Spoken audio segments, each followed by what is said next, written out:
শুনুন শুনুন সুধীজন, শুনুন দিয়া মন, বিচিত্র কাহিনী বলিব এখন। একদা এক রাজ্যের রাজা প্রভুচন্দ্র রায়, বিশাল প্রতাপ রাজ্যে সুখের অন্ত নাই। কিন্তু সে রাজার এক বিচিত্র খেয়ালে ভীষণ সংকটে পড়ে প্রজারা সকলে। কিভাবে হইল সে সংকট মোচন, সে কাহিনী শুন সবে করিব বর্ণন।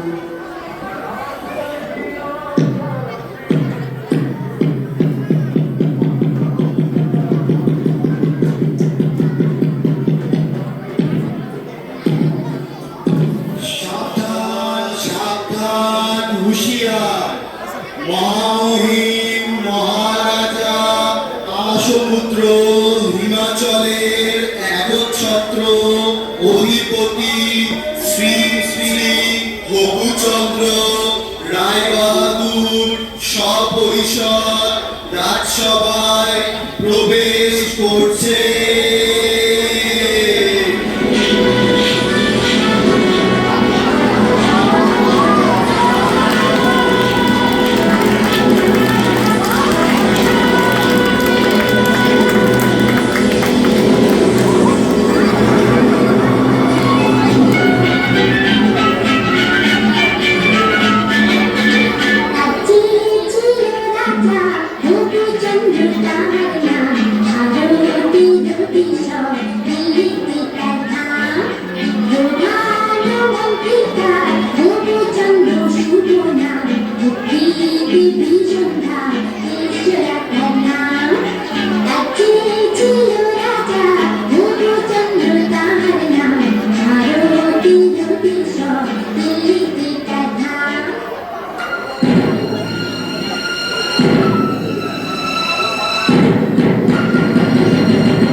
জয় শ্রী মহারাজ প্রভুচন্দ্রের জয় হোক, জয় মহারাজের জয় হোক।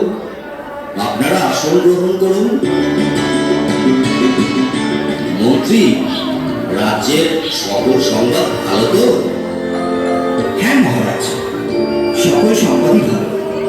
বাহ বাহ, ভালো ভালো। আজ রাজসভায় কি আয়োজন মন্ত্রী? মহারাজ, আপনার অনুমতি পেলে রাজনর্তকীরা নৃত্য পরিবেশন করবে। অতি উত্তম, অতি উত্তম। তাহলে আর দেরি কেন মন্ত্রী, শুরু হোক তবে।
রাজামশাই কি বড় চিন্তিত মনে হচ্ছে।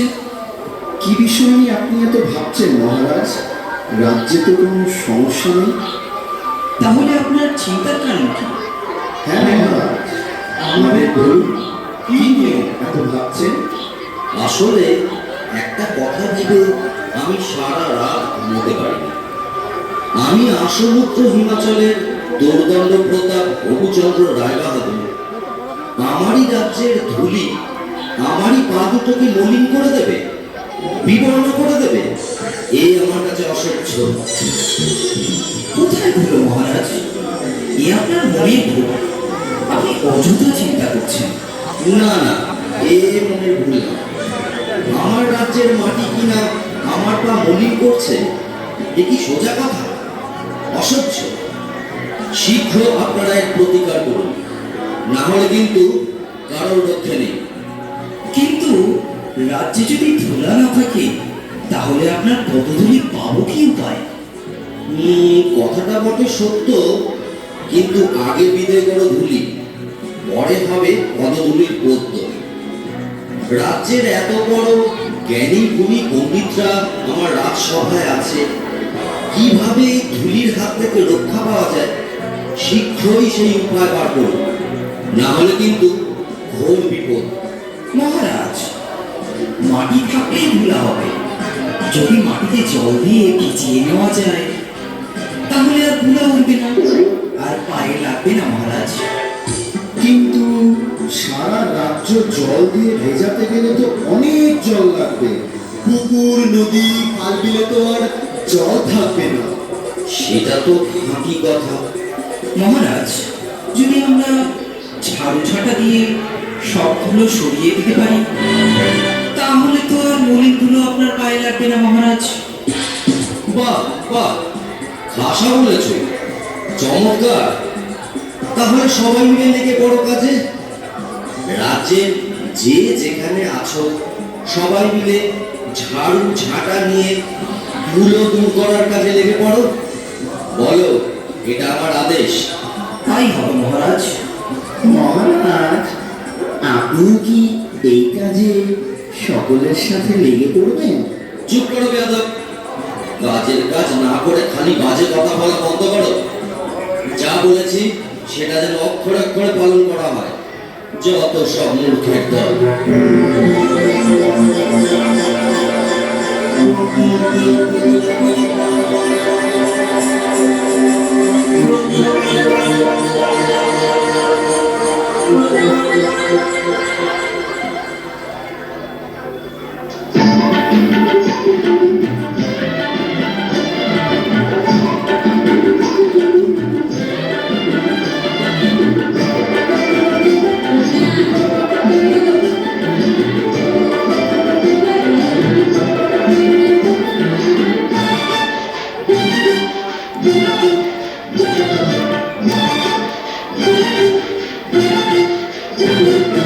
मार झाड़ू मेरे झेपिए भी देखो, मार झाड़ू मेरे झेपिए भी देखो, जगन्नाथ चंद्र सবে খেলা মেরে ঘর থেকে দুটো ঘরের ফিরিয়ে দিয়ে না না না না না বলবি না, না না না না বলবি না, তার দিনে তুই বল কি ছিছি ইত্তা জঞ্জাল, ছিছি ইত্তা জঞ্জাল।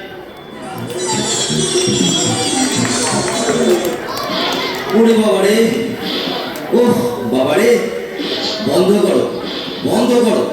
আর যে পারা যাচ্ছে না, কিছু দেখতে পাচ্ছি না। রাজ্যের ধুলো দূর করতে গিয়ে রাজ্য যে ধুলোয় ভরে গেল। মহামন্ত্রী, কি হচ্ছে এসব? তোমাকে কি এই জন্য এত বেতন দিয়ে পুষে রেখেছি?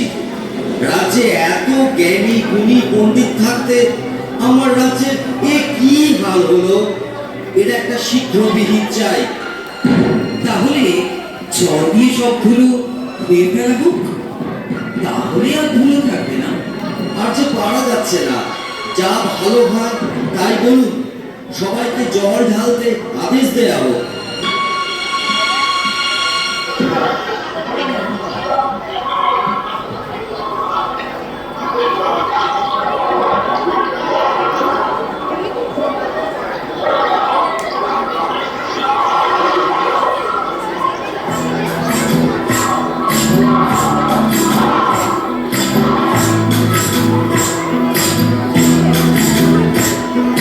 সর্বতমঙ্গল রাধে ভীম ভীম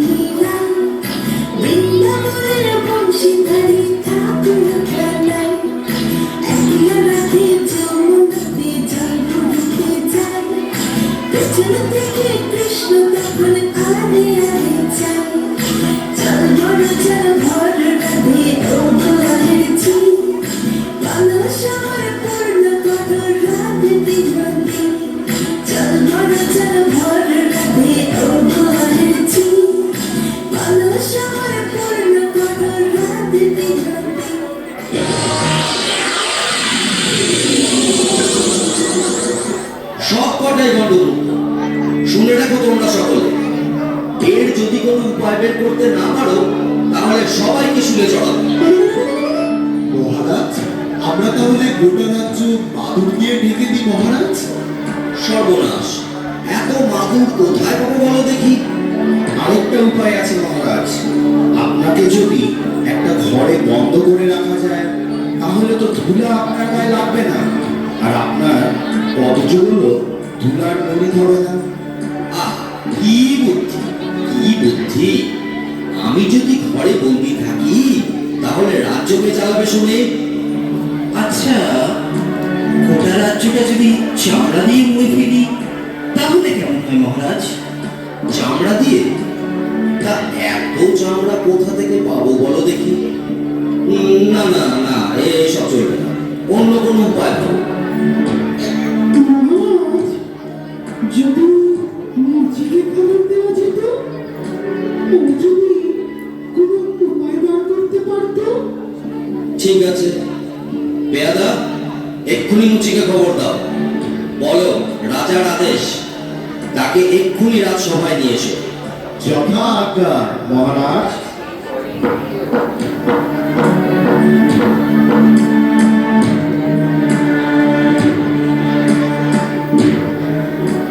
কিন্তু মহারাজ, একজন সামান্য মুচিকে দিয়ে কি এই মহা সমস্যার সমাধান হবে? মহাপণ্ডিতরা যখন হিমশিম খাচ্ছে, সেখানে কি একটা মুচি পারবে উপায় বার করতে? থামুন আপনারা, এতদিন ধরে শুধু গাধা বসেছে, কিছু তো উপায় মগজ থেকে বেরোলোই না। এখন মুচি এসে যদি কিছু দৃকপাত করে তাতে মন্দ কি? শীঘ্রই তাকে রাজসভায় নিয়ে আসার ব্যবস্থা করা হোক।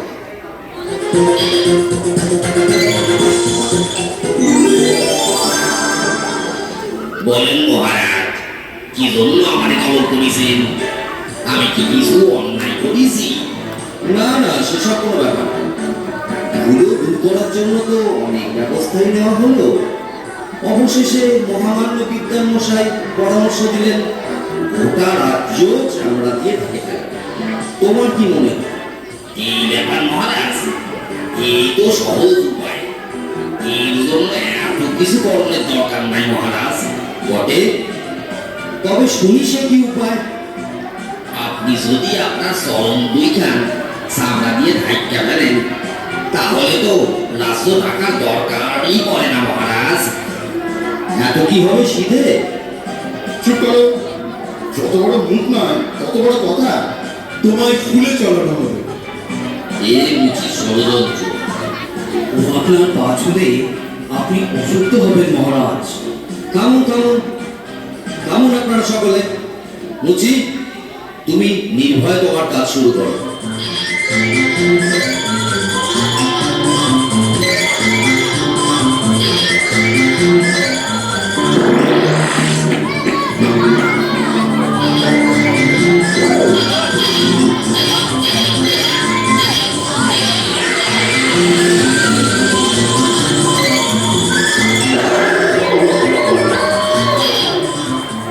এবার দেখুন মহারাজ, বাহ বাহ, এ তো চমৎকার দেখতে। একটু শুইলে দেখুন মহারাজ।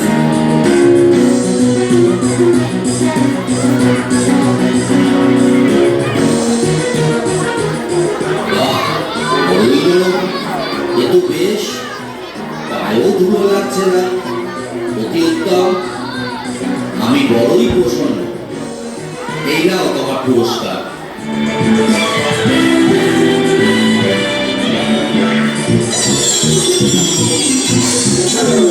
জয় হোক মহারাজ রঘুচন্দ্রের জয় হোক। জয় মহারাজ রঘুচন্দ্রের জয় হোক। জয় মহারাজ রঘুচন্দ্রের জয়। বলুন রাজা এই কথাটা অনেক বছর ধরে আমার মাথায় ছিল টাকা পেল কি করে সেই থেকে দেশেতে যুদ্ধের প্রচলন হলো ধন্য ধন্য মহারাজা দেশে পড়ে গেল ধন্য ধন্য রাজা ধন্য মহারাজা সবাই ধন্য ধন্য বলো আর আমার কথা শোনালো।